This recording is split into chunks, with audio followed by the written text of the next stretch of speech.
हाँ जी, नमस्कार। कैसे हैं आप सभी? उम्मीद है आप सभी अच्छे होंगे। मैं आपका अपना विजय भारत आप सभी का स्वागत करता हूं। आज हम एक नए टॉपिक पर चर्चा करने वाले हैं। भारत ने पहलगाम आतंकी हमले का मुद्दा यूएन में उठाया है। यूएन, जिसे हम हिंदी में संयुक्त राष्ट्र के नाम से जानते हैं, इस यूएन में वर्तमान में 193 सदस्य देश हैं। यहाँ भारत ने मुद्दा उठाया, पाकिस्तान के एक मंत्री का कबूलनामा भी उन्होंने बताया, उसका भी जिक्र किया उन्होंने। और पाकिस्तान के बारे में कहा कि यही आतंकवाद की मूल जड़ है, आतंकियों को समर्थन देता है ये पाकिस्तान, उनको सपोर्ट करता है, उनको ट्रेनिंग देता है, उनको पैसा मुहैया करवाता है। पाकिस्तान के बारे में ऐसी बातें कही भारत ने। और ये जो पहलगाम आतंकी हमला है, कहां पर हुआ? जम्मू कश्मीर का एक जिला है अनंतनाग। उस अनंतनाग में 12 तहसीलें हैं। 12 तहसीलों में एक तहसील है पहलगाम, वहां पर आतंकी हमला हुआ। आपको पता है, यहां पर कुछ समय पहले, यानी 2019 से पहले की बात करें तो आर्टिकल 370 था, जिसके तहत जम्मू कश्मीर को एक विशेष राज्य का दर्जा मिला हुआ था। अब आर्टिकल 370 को रद्द किया गया 2019 में, और उसके बाद इस जम्मू कश्मीर को दो भागों में बांट दिया गया। दो यूटी बना दिए गए। एक का नाम रखा जम्मू कश्मीर केंद्र शासित प्रदेश, दूसरे का नाम रखा लद्दाख केंद्र शासित प्रदेश। जब हम बात करते हैं, यहां पर कुछ एरिया आपको दिखाई देगा जहां पर पाकिस्तान का कब्जा है, जिसे हम पाकिस्तान ऑक्यूपाइड कश्मीर कह देते हैं, जिसे हम शॉर्ट फॉर्म में पीओके बोल देते हैं, है ना, पीओके। तो इस पीओके की वजह से आपको पता है यहां पर काफी लंबे समय से विवाद रहा है। हालांकि पाकिस्तान तो 1947 से ही यहां पर क्या है, ऐसे ही कृत्य करता रहता है। अब इसकी वजह तो आपको पता है आजादी से पहले की है।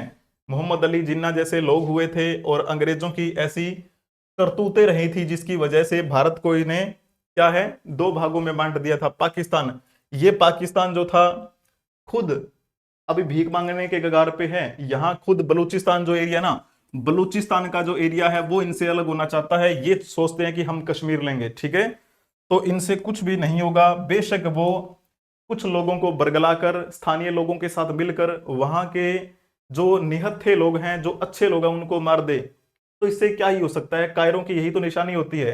अभी आपने नाम देखा होगा विनय नरवाल का। विनय नरवाल जो कि हरियाणा से बिलोंग करते हैं, उनकी भी हत्या कर दी उन आतंकियों ने। वहां पर वो भी गए हुए थे, इनके अलावा और भी वहां पर पर्यटक गए हुए थे, है ना, जिसमें विदेशी पर्यटक भी शामिल थे, और एक क्रिश्चियन व्यक्ति भी थे, और एक मुस्लिम व्यक्ति जो वहां पर सहायता करते हुए मारे गए थे। अब अगर बात करते हैं इस पाकिस्तान की, तो थोड़े ही दिन में ये खुद भी क्या है, टूटने वाला है। लेकिन यहां तो ये कुछ भी नहीं कर पाएगा, ठीक है ना। तो थोड़ा सा यहां समझने का प्रयास करेंगे। पहले ये कहानी समझ लेते हैं, उसके बाद मैं आपको बताऊंगा यूएन में क्या बातें हुई हैं। जब जम्मू कश्मीर में बात करें, 2019 के बाद में दो यूटी बनी, एक का नाम लद्दाख, एक का नाम जम्मू एंड कश्मीर। इस लद्दाख में दो जिले हैं, यहां जम्मू कश्मीर में 20 जिले हैं। इनकी ऑफिशियल वेबसाइट पर जाएंगे तो आपको पता लगेगा 20 डिस्ट्रिक्ट आपको दिखाई दे रहे हैं, है ना। और 207 तहसीलें हैं इस जम्मू कश्मीर में। 42,241 स्क्वायर किलोमीटर में फैला हुआ है ये जम्मू कश्मीर। 1.25 करोड़ की यहाँ पर क्या है, आबादी है। जब बात करते हैं यहां इस जम्मू कश्मीर के मैप में कौन सा है वो जिला जहां पर ये आतंकी हमला हुआ है, तो ये है वो जो मैंने सही का निशान लगा रखा है। ये एक अनंतनाग जिला है जिसका नाम है अनंतनाग। उस अनंतनाग के बारे में आपसे अगर पूछा जाए तो आपको पता है, इस अनंतनाग में 12 तहसीलें हैं और 395 गांव आते हैं। 12 तहसीलें, 395 गांव, ठीक है। लिटरेसी रेट भी कुछ ठीक है, यहाँ पर 64.32 के आसपास है। लेकिन इन 12 तहसीलों में एक तहसील जो है वो कौन सी है, वो है पहलगाम, जहां पर ये हमला किया गया है, ठीक है ना, आतंकियों के द्वारा। ये है वो पहलगाम एरिया जहां पर ये हमला हुआ है, ठीक है। इस हमले के बारे में आपने देखा होगा, पाकिस्तान की आलोचना हो रही है पूरे विश्व भर में। जहां यहां पर बात करें, रूस, जितने भी यहां पर बड़े बड़े आपको देश दिखाई देंगे, सभी ने भारत के जो इस आतंकी हमले के बारे में चर्चा की और इस हमले की निंदा भी की। अभी जो यूएन में मुद्दा उठा उस समय भी पाकिस्तान की आलोचना की गई, और भारत ने वैश्विक समर्थन और एकजुटता के लिए सभी का आभार व्यक्त भी किया। पाकिस्तान के रक्षा मंत्री हैं ख्वाजा आसिफ, उनके बयान का उल्लेख भी किया भारत ने। और इस कबूलनामे से पाकिस्तानी जो हैं उनको वैश्विक मंच पर बेनकाब किया गया भारत के द्वारा। और पाकिस्तान के रक्षा मंत्री का कबूलनामा पूरी दुनिया ने सुना, और ये जो बयान है, ये बयान साबित करता है, ये उजागर करता है कि वो आतंकी संगठनों को समर्थन देते हैं। पाकिस्तान का इतिहास ही ऐसा ही रहा है। इसी वजह से पाकिस्तान को एक दुष्ट राष्ट्र की संज्ञा दी गई है। भारत ने इसे वैश्विक आतंकवाद को बढ़ावा देने का प्रमाण बताया। कि आप सोचते हैं ना कि वैश्विक पटल पर आतंकवाद फैल रहा है, इसके पीछे की मूल जड़ जो है वो पाकिस्तान है, ऐसा भारत ने कहा। भारत की इस प्रस्तुति को कई देशों का समर्थन भी मिला। वहां पर जिस यूएन की हम बात कर रहे हैं, यूएन, इसके वैसे तो आपको पता है कई आपको मेन बॉडीज दिखाई देंगी। General assembly, security council, economic and social council, ट्रस्टशिप council, international court of justice, secretariat, है ना। इस यूएन में कितने सदस्य देश हैं वर्तमान में? तो आप कहेंगे 193 सदस्य देश हैं। जब इसकी स्थापना हुई थी 1945 में, तब इसमें 51 सदस्य देश थे। अब 193 है। तो 193वां सदस्य देश जो है वो कब शामिल हुआ था? 2011 में शामिल हुआ था। उसका नाम था दक्षिण सूडान। तो ये तो थोड़ी यूएन के बारे में बात हो गई।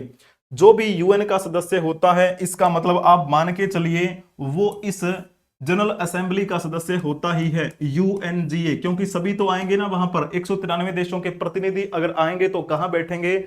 जनरल असेंबली में ही तो बैठेंगे, जिसे हम संयुक्त राष्ट्र महासभा कह देते हैं। तो जो भी यूएन का सदस्य है, इसका मतलब वो यूएनजीए का सदस्य है। लेकिन जब हम बात करते हैं यूएनएससी की, यूएनएससी जिसे हम सिक्योरिटी काउंसिल के नाम से जानते हैं, इसमें 15 सदस्य होते हैं, 5 परमानेंट होते हैं और 10 जो है वो नॉन परमानेंट होते हैं। भारत भी इसमें शामिल होना चाहिए, ऐसा एक अमेरिकी जो विशेषज्ञ हैं उन्होंने कहा था। उन्होंने बताया था किस प्रकार से भारत की जो महत्व है विश्व पटल पर बढ़ता चला जा रहा है। भारत की अर्थव्यवस्था के बारे में उन्होंने जिक्र किया। इस यूएन के सेक्रेटरी जनरल कौन है? तो नाम लिखेंगे एंटोनियो गुटेरस का। ठीक है, यही यूएन में भारत ने मुद्दा उठाया पाकिस्तान के बारे में और समर्थन भी मिला, भारत ने आभार भी व्यक्त किया।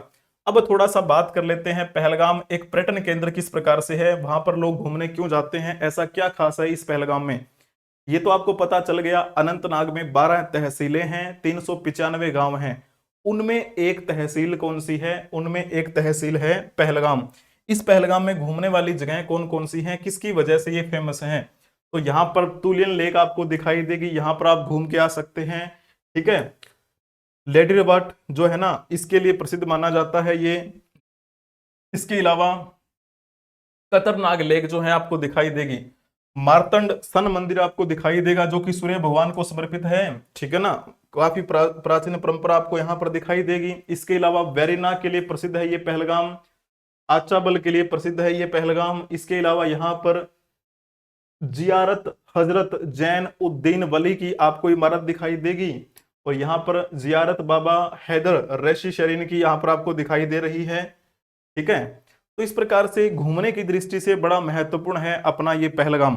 कई आपने ऐसे भी देखे होंगे, भारत सरकार ने शायद कल न्यूज आई थी कि कुछ ऐसी जगहें हैं जहां पर पर्यटन की दृष्टि से एक बार के लिए क्लोज कर दिया गया है। हालांकि क्लोज नहीं होगा, बहिष्कार नहीं करना चाहिए, वो हमारा एरिया है, हम उनको अलग नहीं छोड़ सकते, उनको समझाएंगे। कुछ लोग जो हैं जिनको ऐसा लगता है कि भारत गलत है, हो सकता है कुछ ऐसे भी होते हैं जो कहने से समझ जाते हैं, कुछ उनको ऐसे, वो कहते हैं ना कि उनको ज्ञान देना चाहिए, क्या पता वो ज्ञान देने से समझ आए।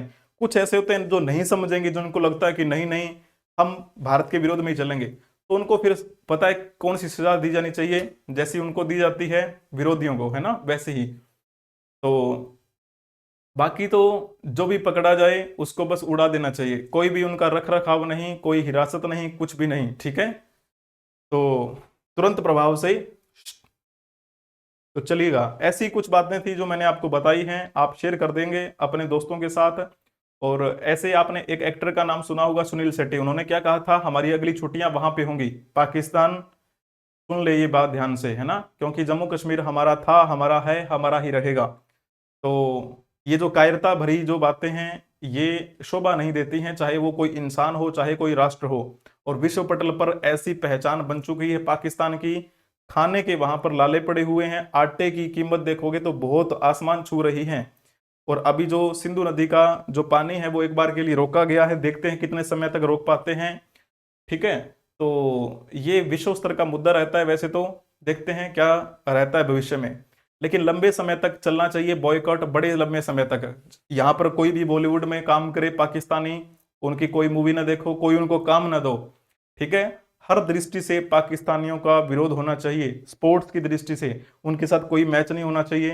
हालांकि बीसीसीआई ने कहा था कि हम बाईलेटरल सीरीज नहीं खेलते हैं, फिर भी आईसीसी जो है ना, आईसीसी की तरह से हम खेलते हैं, क्योंकि आईसीसी के कुछ कायदे कानून हैं, उसमें जो सदस्य देश है उनके वजह से खेलना पड़ता है। अभी आपने देखा होगा, हालांकि पाकिस्तान ने होस्ट किया था उस चैंपियंस ट्रॉफी को, भारत नहीं गया ना वहां पे, भारत ने कहा दुबई में आएंगे तो हम खेल लेंगे, अन्यथा पाकिस्तान में तो नहीं आएंगे। तो थोड़ा इसको विरोध जो है थोड़ा और इसको बढ़ाना चाहिए। हर पटल पर देखोगे विरोध होगा, तभी क्या है ये, जब भूखे मरेंगे ना तब पता लगेगा इनको। और वैसे भी आपको पता है, अभी 2 दिन पहले मैंने न्यूज बताई थी आपको, पाकिस्तान के कुछ यूट्यूबर्स जो थे ना, वो यहाँ पर चल रहा था, उनका सब कुछ अच्छा चल रहा था, लगभग 6 करोड़ 50 लाख की जनता भारत की जुड़ी हुई थी उनके साथ में। तो वो जो यूट्यूब चैनल बैन हो गए हैं, तो जाहिर सी बात है उनके पास पैसा कम पहुंचेगा, व्यूअरशिप उनकी कम हो गई है, तो आर्थिक दृष्टिकोण से उनको घाटा होगा ना। तो धीरे धीरे छोटे छोटे प्रयास हैं जो बड़े परिणाम लेकर आएंगे, इसके लिए चलना है आगे, ठीक है। तो शेयर कर देंगे। Thank you so much.